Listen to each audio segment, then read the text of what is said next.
누가복음 1장 우리말 성경. 많은 사람들이 우리 사이에 이루어진 사건들에 대해 기록하려고 했는데 그것은 처음부터 말씀의 목격자이며 일꾼이었던 사람들이 우리에게 전해준 것과 같습니다. 존경하는 데오빌로님, 그 자신도 그 모든 사건을 처음부터 면밀히 조사해 당신을 위해 순서대로 써보내는 것이 좋겠다는 생각이 들었습니다. 이는 당신이 전에 배우신 것이 틀림이 없는 사실임을 아시도록 하기 위해서입니다. 유대 헤로드 왕 때 사가랴라는 제사장이 있었는데 그는 아비야의 계열에 소속된 사람이었습니다. 그 아내 또한 아론의 자손이었는데 그녀의 이름은 엘리사벳이었습니다. 둘 다 하나님 보시기에 의로운 사람들이어서 주의 모든 계명과 규율을 흠잡을 데 없이 잘 지켰습니다. 그런데 이들에게는 자식이 없었습니다. 엘리사벳이 아기를 가질 수 없는 몸이었고 둘 다 이미 나이가 많았기 때문입니다. 어느 날 사가랴는 자기 계열의 차례가 돌아와 하나님 앞에서 제사장으로 섬기게 됐습니다. 제사장의 관례에 따라 제비를 뽑았는데 사가랴는 주의 성전 안으로 들어가 분향하는 일을 맡게 됐습니다. 그리고 사람들은 모두 밖에서 기도하고 있었습니다.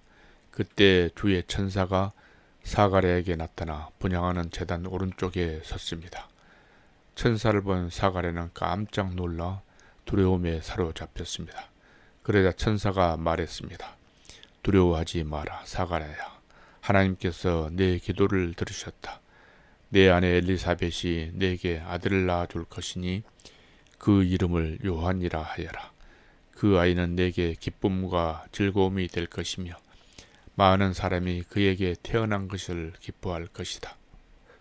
그는 주께서 보시기에 위대한 사람이 될 것이기 때문이다. 또 그 아이는 포도주나 독한 술을 마시지 않을 것이고 모태에서부터 성령으로 충만할 것이며 이스라엘의 많은 백성들을 그들의 주 하나님께 돌아오게 할 것이다. 그는 엘리야의 심령과 능력으로 주보다 먼저 와서 아버지들의 마음을 그 자녀들에게로 순종하지 않는 자들을 의인의 지혜로 돌아서게 할 것이다. 그래서 주를 위해 예비된 백성들을 준비할 것이다. 사가랴가 천사에게 물었습니다. 제가 어떻게 이 말을 확신하겠습니까? 나는 늙었고 내 아내도 나이가 많습니다. 천사가 대답했습니다. 나는 하나님 앞에 서 있는 가브리엘이다. 나는 이 좋은 소식을 내게 말하라고 보내심을 받았다. 보아라, 너는 벙어리가 돼서 이 일이 일어날 그날까지 말을 하지 못할 것이다. 그때 다 이루어질 내 말들을 내가 믿지 않았기 때문이다. 한편 사람들은 사가랴를 기다리고 있었는데 그가 성전 안에서 너무 오래 지체함으로 이상하게 여겼습니다. 사가랴가 밖으로 나왔을 때 말을 하지 못하자 사람들은 그가 성전 안에서 환상을 본 줄 알았습니다. 사가랴는 손짓만 했지 말을 못하는 채로 계속 있었습니다. 직무기간이 끝나자 사가랴는 집으로 돌아갔습니다. 그 후 사가랴의 아내 엘리사벳이 아기를 갖게 돼 5달 동안 숨어 지냈습니다.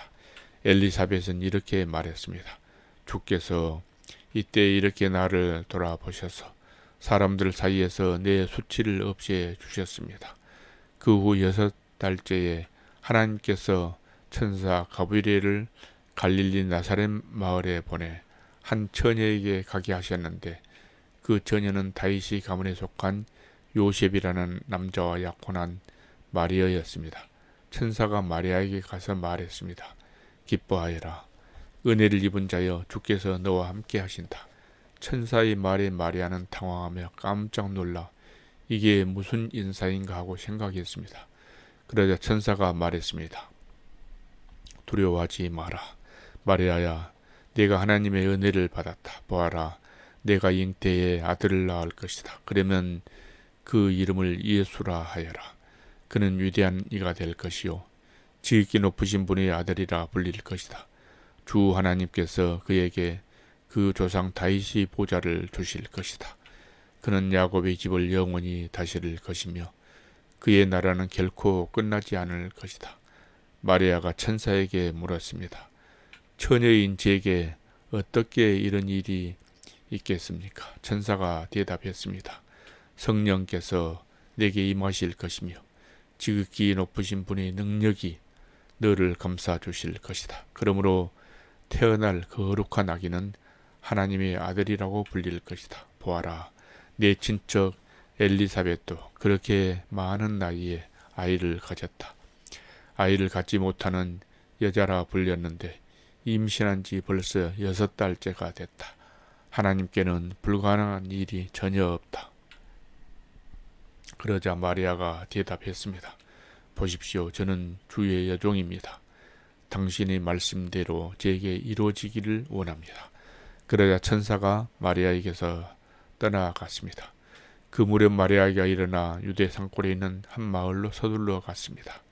그리고 그녀는 사가랴의 집에 들어가 엘리사벳에게 인사를 드렸습니다. 엘리사벳이 마리아의 인사를 받을 때 뱃속의 아기가 뛰놀았고 엘리사벳은 성령으로 충만해져 큰 소리로 외쳤습니다.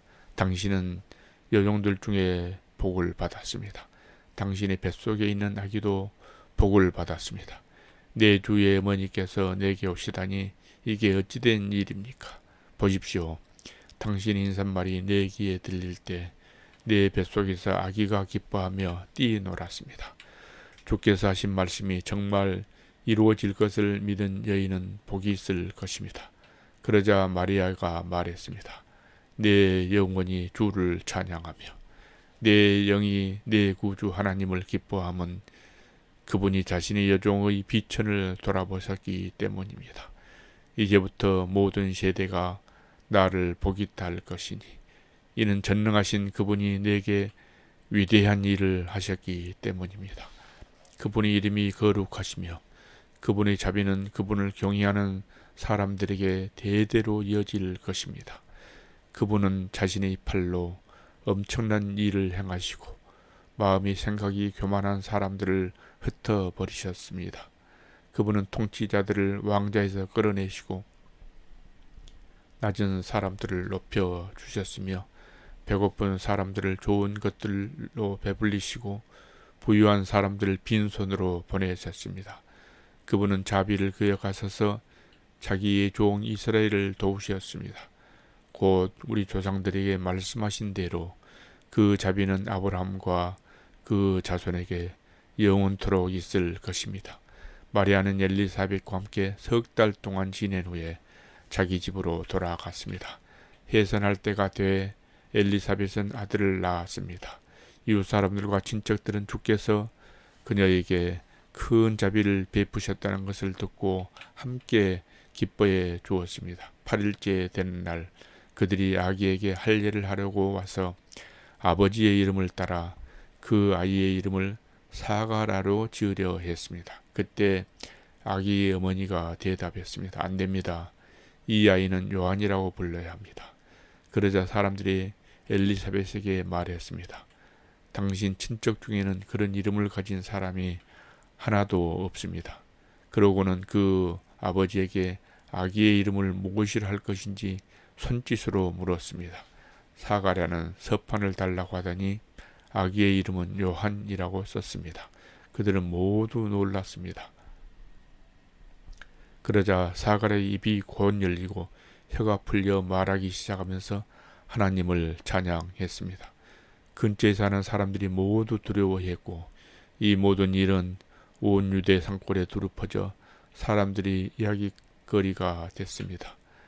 이 말을 들은 사람마다 모두 이 일을 마음에 새기며 이 아기가 대체 어떤 사람이 될까 하고 말했습니다. 그것은 주의 손이 그 아기와 함께 했기 때문입니다.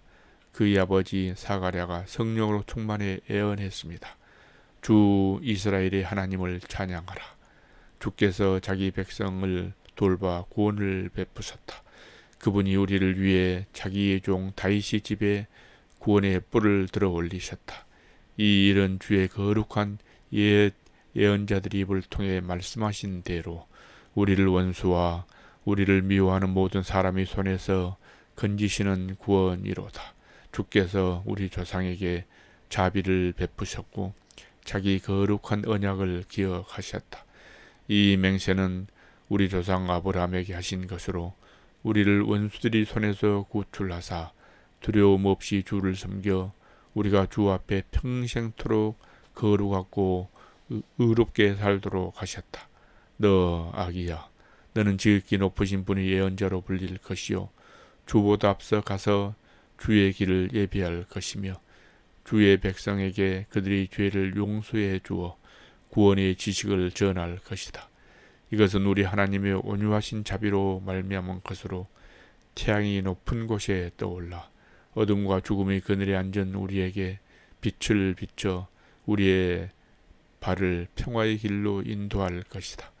그 아기는 자라면서 영이 강건해졌고 이스라엘 백성들에게 공개적으로 나타나는 날까지 광야에서 살았습니다.